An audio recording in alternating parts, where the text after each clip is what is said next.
Hello बच्चों, let's see this question. The question says, questions given below consist of two statements each printed as statement 1 and statement 2. While answering these questions, you are required to choose any one of the following four responses, and these are the responses. Statement 1 says, AlOH thrice is amphoteric in nature, and statement 2 says it cannot be used as an antacid. सो यहाँ पे हमारे पास दो statements दिए हुए हैं, फिर हमें बताना है उसके अकॉर्डिंग कि इनमें से कौन सा रिस्पॉन्स करेक्ट होगा। तो पहले हम स्टेटमेंट 1 देखते हैं। स्टेटमेंट 1 में दिया गया है कि जो एल्यूमिनियम हाइड्रोक्साइड है ये एम्फोटेरिक इन नेचर होता है, ठीक है। सो देखो, यस, ये बिल्कुल ही करेक्ट स्टेटमेंट है। जो हमारा एल्यूमिनियम हाइड्रोक्साइड होता है ये एम्फोटेरिक इन नेचर होता है, ठीक है। एम्फोटेरिक का मतलब क्या?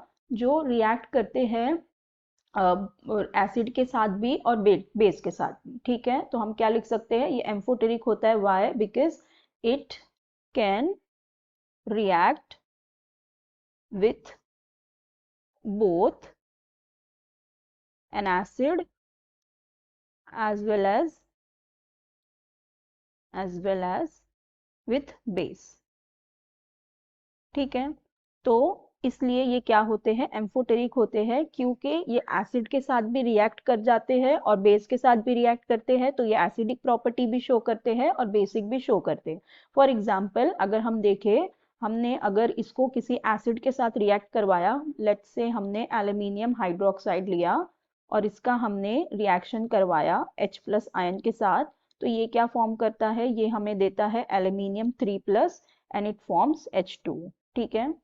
रिएक्शन को बैलेंस करते हैं तो यहाँ पे हो जाएंगे 3H2O, ठीक है, और यहाँ पे हो जाएगा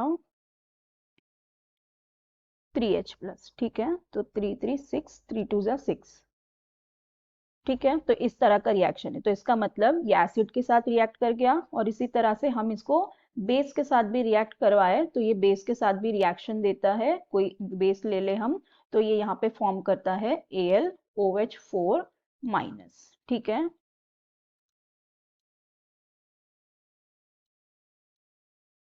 ठीक है, तो मतलब ये एसिड के साथ भी रिएक्ट करते हैं और बेस के साथ भी रिएक्ट करते हैं, इसलिए ये एम्फोटेरिक होते हैं। तो स्टेटमेंट 1 जो हमारी है ये बिल्कुल करेक्ट है। अब स्टेटमेंट 2 की बात करते हैं। स्टेटमेंट 2 में हमें दिया गया है कि it can not be used as an antacids, ठीक है। सो देखो, एंटासिड्स क्या होते हैं? एंटासिड्स, एंटासिड्स ये वो सब्सटेंस होते हैं जो क्या करते हैं, हम इसे क्यों यूज करते हैं? To neutralise stomach acidity. Stomach में जो एसिडिटी हो जाती है उसे न्यूट्रलाइज करने के लिए हम क्या यूज करते हैं? एंटासिड्स का यूज करते हैं। सो अब न्यूट्रलाइज करने यूज कर रहे हैं स्टमक की एसिडिटी, तो मतलब क्या? कोई बेस का हम यूज करते हैं। बेस होगा जब भी वो एसिड के साथ रिएक्ट करके न्यूट्रलाइज करेगा।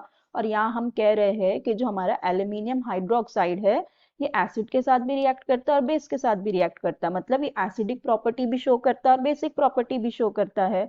तो ये जो हमारा एल्यूमिनियम हाइड्रोक्साइड होता है ये एक वीक बेस होता है। तो ये जब वीक बेस है, बेसिक प्रॉपर्टी भी दे रहा है, तो ये एसिड के साथ मिलके उसे न्यूट्रलाइज भी करेगा। तो इसका मतलब हम इसे as an antacid use कर सकते हैं, ठीक है। We can use it as an antacid. So इसका मतलब जो हमारी स्टेटमेंट 2 दी है इसमें कहा गया है it can not B use, तो ये रॉन्ग हो जाएगी क्योंकि हम इसे यूज कर सकते हैं। तो ये स्टेटमेंट हमारी फॉल्स है। सो हम क्या कह सकते हैं? That statement 1 is true but statement 2 is false. तो हमारा करेक्ट ऑप्शन हो जाएगा option C. So I hope you understood it well. Best of luck. Thank you.